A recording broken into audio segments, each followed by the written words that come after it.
Olá a todos e todas, espero que se encontrem bem nesse momento tão complicado da pandemia. Eu me chamo Pedro Gabriel Neves de Aquino, sou estudante de graduação do curso de História da Universidade de São Paulo e hoje eu vou apresentar para vocês a minha pesquisa de iniciação científica, cujo tema é A Presença da Capoeira na Guerra do Paraguai a partir das obras de Manuel Quirino.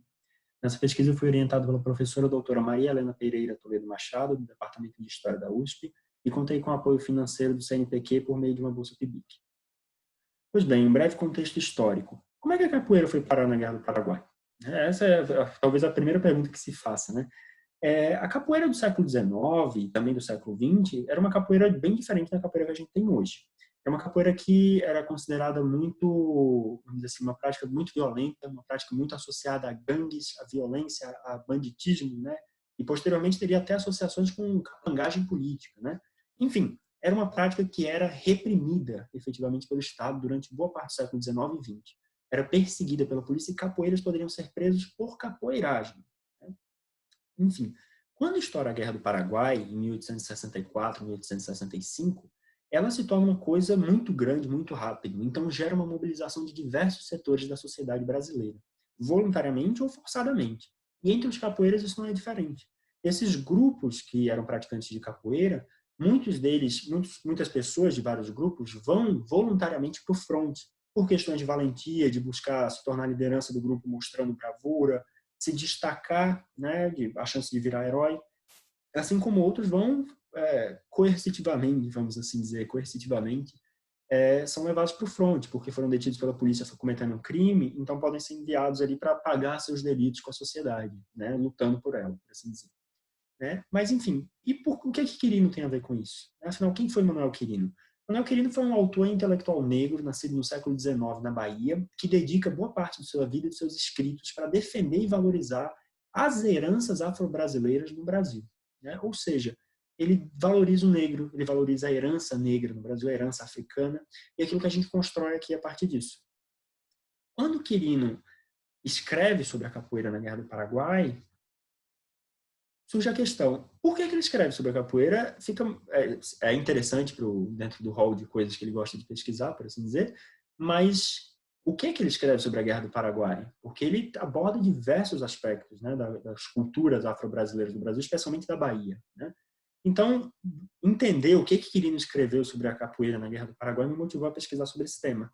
E me leva para os objetivos. Né? Afinal, um dos objetivos é compreender qual foi o discurso que Manuel Quirino produziu sobre os capoeiras, isso mesmo, sobre a prática da capoeira em si, usando desse conflito. Né? Afinal, também como esse discurso buscou relacionar a presença da prática na guerra com a construção de uma nacionalidade brasileira que acolhesse suas heranças afro-brasileiras. Né? Ou seja, como que a capoeira na guerra poderia ser utilizada para construir uma nova nacionalidade brasileira, que valorizasse a cultura negra do Brasil. Né? E, evidentemente, entender essas posições do autor, buscamos entender essas posições do autor de defesa e valorização dos negros brasileiros enquanto atores de relevância para a sociedade e a sua relação com a capoeira, ou seja, como que ele relaciona pessoas negras com a capoeira e como que a sociedade relaciona pessoas negras com a capoeira e o que ele propõe a partir de seus escritos sobre isso. Né? Até o momento, inclusive, a pesquisa já decorreram 6 meses, né? Então já tem alguns resultados dentro da pesquisa, algumas lacunas também. Pois bem, as fontes utilizadas para essa pesquisa até o momento foram o livro A Bahia de Outrora, publicado em 1916, eu utilizei essa versão que aparece aqui, que é de 1955, e também o artigo Os Homens de Cor Preta na História, publicado em 1923, que eu peguei desse livro que relançou vários artigos de Manuel Quirino, né, em 2009. O nome do livro é Manuel R. Quirino, seus artigos na revista do Instituto Geográfico e Histórico da Bahia. Pois bem, para analisar essas fontes, como é que eu fiz?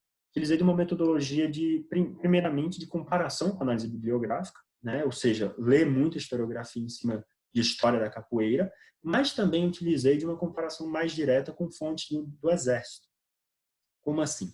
Quirino cita em alguns momentos condecorações que os capoeiras receberam no conflito. Né? Ele relata 3 histórias de 3 pessoas, né? 3 personagens, vamos assim dizer, que eram capoeiras e foram para o fronte, e os 3 foram condecorados. Eu fui atrás dessas condecorações para ver se havia alguma descrição, né, de quais foram seus atos, como o exército enxergava seus atos, mas era tudo muito sucinto.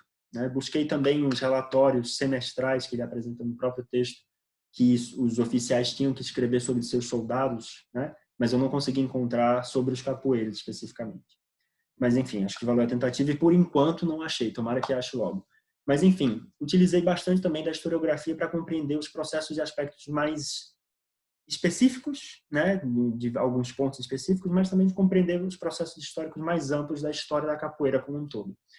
Nos aspectos específicos, por exemplo, observei a questão do recrutamento, né, de capoeiras para o conflito na Guerra do Paraguai, a relação que os capoeiras tiveram com a política, principalmente após o conflito, o processo de esportização, né, transformar-se em esporte da capoeira, que acontece quando Querino está escrevendo ali na década de 10, de 20 do século passado, e o conceito de valentia, que move, né, os capoeiras, que é uma coisa destacada até hoje, né? Dentre os autores que eu utilizei Carlos Eugênio Líbano Soares, Alan Caldas, Letícia Lidor de Souza Reis, Liberac Pires, Hendrik Kraai, mas principalmente uma autora que utilizou um conceito-chave para entender o que Quirino fazia com todos os seus escritos, é a Sabrina Gledhill. Sabrina Gledhill introduziu, pelo menos para mim, o conceito de Black Vindicationism, que, segundo suas próprias palavras, seria a busca por provar que o negro possui qualidades e habilidades iguais ou superiores às do branco e que o preconceito do branco contra o negro é, portanto, baseado em premissas falsas. Isso é o que Quirino usava como base dos seus escritos. O que é essa base que ele utiliza? Ele, além de buscar a valorização dos afro-brasileiros, da cultura afro-brasileira, ele está ali enfrentando a lógica, né, que predominava no meio do Brasil, né, podemos dizer isso, pelo menos no meio intelectual do Brasil, que eram as lógicas de racismo científico, né, de que o negro era de fato inferior ao branco e que isso era ciência. Quirino está lá batendo de frente com isso, dizendo que não, não e não, né, em diversos blocos. Então, tudo que Quirino escreve, da culinária da Bahia, a capoeira na Guerra do Paraguai, ele tem um sentido de mostrar que o negro é um ser humano dotado de iguais capacidades e é capaz de fazer coisas ainda melhores em várias situações do que pessoas de raças tidas como superiores. Enfim, isso pauta seus escritos, como a gente vai observar aqui rapidamente. No livro A Bahia de Outrora, eu fiz uma análise dessa fonte, consegui analisá-la melhor, porque tive mais tempo, o artigo nem tanto, mas, enfim, na Bahia de Outrora, ele dedica 2 capítulos a tratar da Guerra do Paraguai, um capítulo chamado A Capoeira, que ele trata da Guerra do Paraguai e da capoeira, e outro capítulo chamado A Bahia na Campanha do Paraguai. Ele se realiza a seguinte trajetória nesses capítulos. Ele apresenta primeiro o que é a capoeira, quem pratica a capoeira, como se pratica essa capoeira, e aí ele entra em relatos da capoeira na Guerra do Paraguai e apresenta histórias de pessoas que foram para a guerra, alguns capoeiros, alguns não.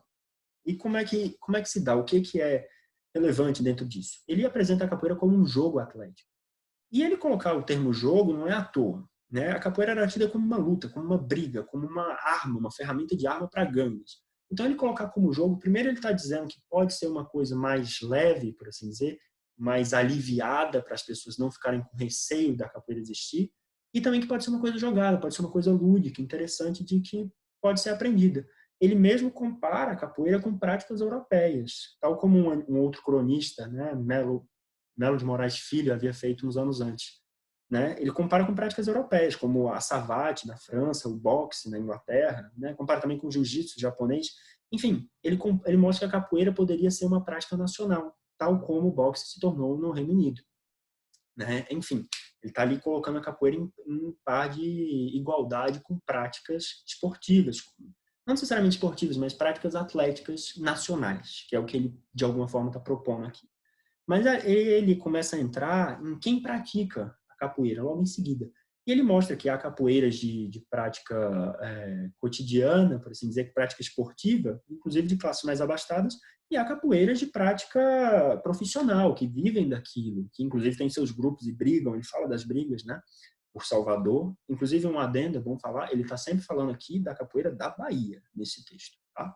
É importante destacar e já eu mostro por quê. De todo modo, ele também segue e começa a argumentar como se pratica a capoeira. Né?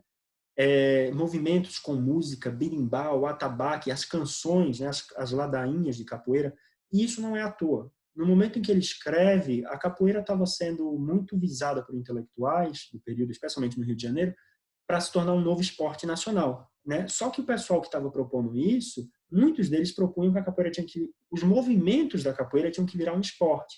Mas não tinha que levar música, não tinha que levar a canção, não tinha que levar sequer a palma, né? As palmas, ficar batendo palma, que é comum na capoeira. Então, iria tirar todo o caráter cultural da capoeira, ia ficar só com o movimento, né? E isso Quirino diz, quase que está dizendo francamente, isso não é capoeira. Capoeira tem música, capoeira tem cultura, tem herança afro-brasileira, né? Enfim, inclusive quando ele comenta antes das classes participarem, tanto como esporte como profissão, ele está mostrando a diversidade que há entre as pessoas que praticam capoeira e o que elas fazem com essa capoeira, né? Então a capoeira não é unicamente o estereótipo do malandro, né? Ela é diversa entre si, entre seus participantes. E aí entramos agora também nos relatos da capoeira na Guerra do Paraguai. Ele começa falando do recrutamento, forçado ou voluntário, e apresenta para a gente 2 capoeiros e suas histórias na guerra. Os 2 capoeiras são Cesário Álvaro da Costa e Antônio Francisco de Mello. Cesário Álvaro da Costa, segundo o próprio texto, era um rapaz bem procedido e caprichoso, não um profissional, mas um amador competente da capoeira, né? O que acontece? Nessa pequena frase, inclusive depois ele continua falando que Cesário se dava bem com os oficiais, que se destaca em combate e recebe medalha e tudo mais. Ele era um rapaz bem procedido. O que é isso? Era alguém que vinha de uma origem social boa, por assim dizer, não? Entre aspas, uma pessoa de bem, né? Está mal utilizado o termo, mas seria isso. E ele era capoeira, no meio do século XIX, entendeu? Na segunda metade do século XIX, no Brasil Império.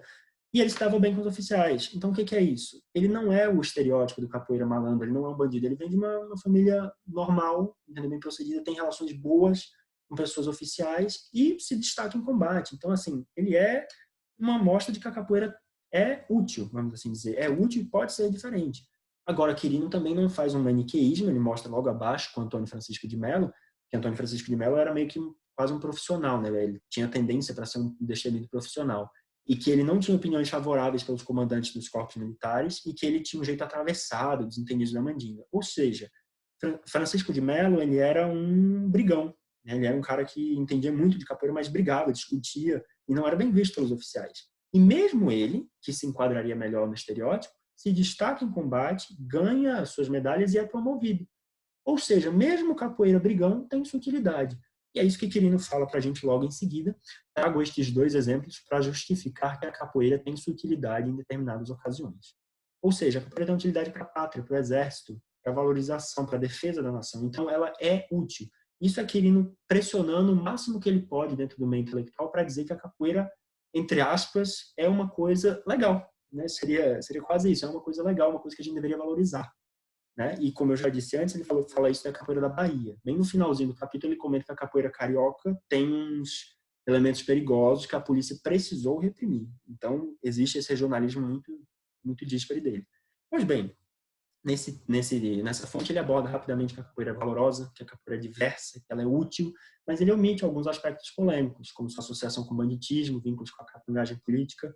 Apesar de estar enfrentando o estereótipo do malandro, do capoeira bandido, ele também prefere não tocar nesse ponto, né? Enfim, ele apresenta uma valorização da prática afro-brasileira e seus praticantes, mas, interessantemente, ele não fala de raça. Em nenhum momento ele fala que o praticante é de tal cor, de tal grupo, né? Muito interessante isso. E é justamente o contrário do que ele faz no artigo Os Homens de Cor Preta na História.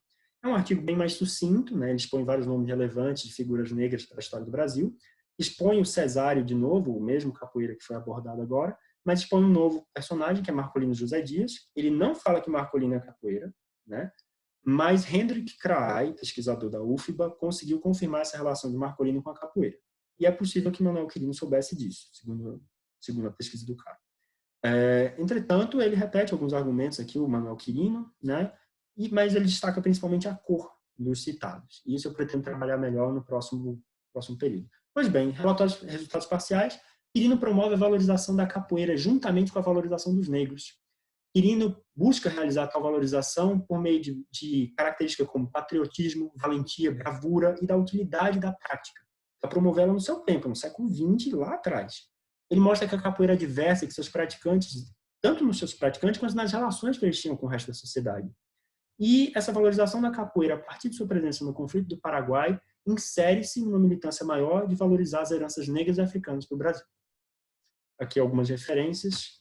E gostaria muitíssimo de agradecer a Letícia Gregório Canella, sem ela teria sido impossível chegar a esse ponto da pesquisa, ao meu mestre de capoeira, mestre Tio João, do Grupo Capoeira Arte Ginga e ao CNPq por me apoiar financeiramente. Muito obrigado e até uma próxima.